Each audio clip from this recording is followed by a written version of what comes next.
Hey guys, real quick tonight, I'm actually working some stuff out for seminary, and I want to talk to you from Revelations chapter 2, verses 2 through 4 tonight. And what sparked this is that I've got to do a short impromptu speech, and so I was trying to make it about something that I was doing currently or had been doing currently today. And one of the things I did today is I got on social media. Most of you know I love Twitter, I love Instagram. I'm that guy. Not a Facebook guy. Try to stay out of other people's business, and Facebook seems to be a lot of he said, she said, so I've never really gotten into Facebook, but I do love my Twitter. And one of the things that is all over social media for a lot of the worship leaders that I follow and a lot of the churches that I follow and I try to keep track of, and a lot of my friends that are out there and worship or work at other churches and everything, the commonplace thing seems to be, let me take a picture of my cool MacBook that I'm doing my sermon prep on, or let me so people know that I'm in Starbucks and working on that. Or worship leaders are posting pictures of their new light sets and stage prep and all kinds of stuff like that. And guys, hear me when I say this, there's absolutely nothing wrong with these techniques. 10 years ago, it was puppet shows for kids, and it was Christian music that sounded like secular music. Now it's worship bands and light displays and hipster pants. Okay? Whatever the new catch thing is, here's the danger. Whenever you begin to do something really well and it works and it's trendy and it's bringing people in, the tendency gets to be that becomes the focus. The tendency is that is where we put the most of our time, and we forget sometimes what really should be most important, and so we let our priorities get off track. So let me read to you real quick from Revelations, and we'll talk for just a minute about this church at Ephesus. It says, I see what you have done, your hard work and your refusal to quit. I know you can't stomach evil, and you weed out apostolic pretenders. I know your persistence, your courage in my cause, that you never wear out. But you have walked away from your first love. Why? What's going on with you anyway? Do you have any idea how far you've fallen? A Lucifer fall.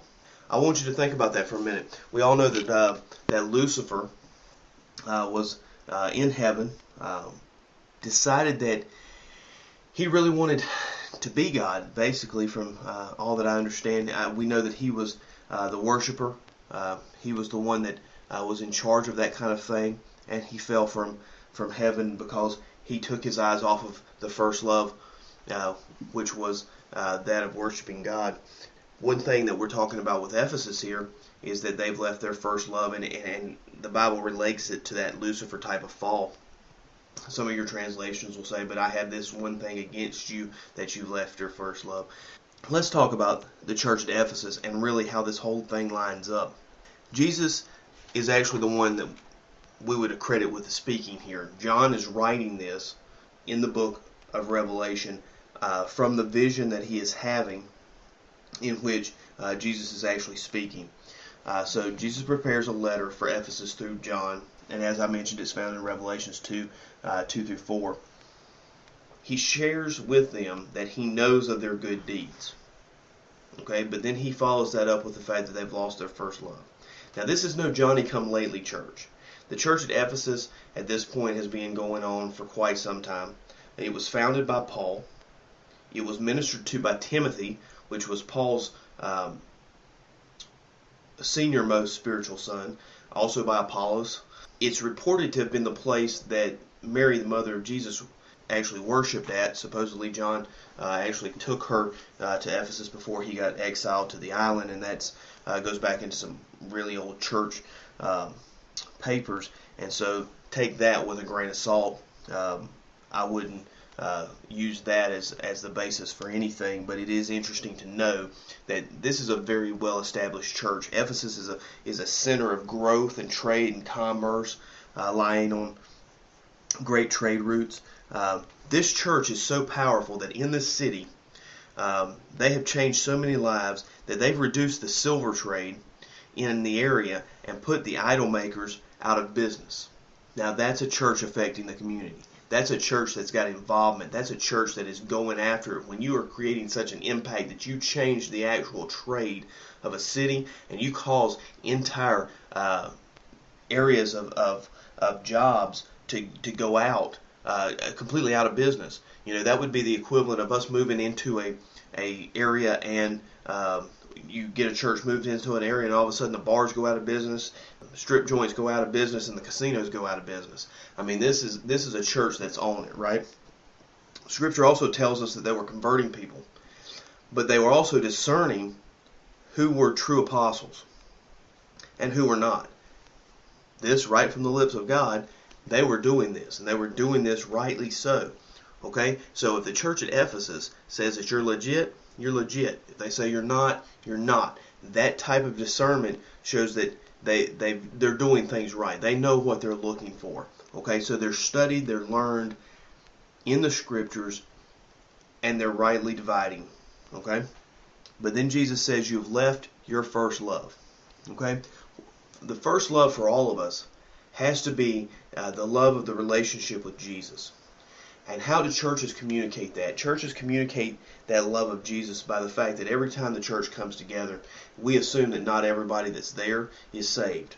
Okay? So we've got to be about sharing the gospel. Everything that we teach on about God can be related back to the gospel and giving people an opportunity to meet Jesus. You say, well, not everything in the Bible is about Jesus. Yes, it is. From Genesis through Revelation, everything is about Jesus. It's about the sacrifice He made, and it's about God's love for us. And all of that can always be tied in together. Okay? From cover to cover, it's a love letter, with Jesus being the culmination of that love letter. Okay?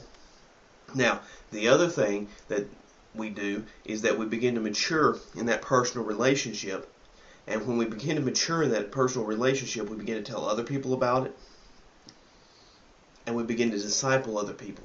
That means that more mature Christians in the church, not mature because they've been there longer, but mature because they are just focused on their priorities and putting Jesus first, begin to take other people that are new to it under their wing and say, hey, this is how I can help you. I can share my experiences. I'm not going to tell you what you need to be doing, but I'm going to share with you my experiences. Okay? Churches need to actively be setting up opportunities for discipleship. Okay? Just like the individual disciples, the churches need to disciple. Those are the two things that they need to be doing for their first love. Okay? Everything else then becomes secondary from that. I see a lot of people wearing shirts that have their church logos on them. That's great. It's great that you got a great church and you want to tell people about a great church. When was the last time you told somebody about Jesus? You following what I'm saying here? Alright, so here's my concerns right off the bat. Churches focus on lights, smoke machines, coffee, robes, hats, and titles. I think the message here is there's nothing wrong with all of that. You want to be Bishop so-and-so at such and such church in such and such city that holds such and such conference and has such and such members. You want to be on this media and that media and that media. You want to have 4 projection units. You want to have a 60-inch TV in the overflow room. You want to make sure that you've got surround sound throughout the entire facility, intelligent lighting systems. Great. Nothing wrong with any of that.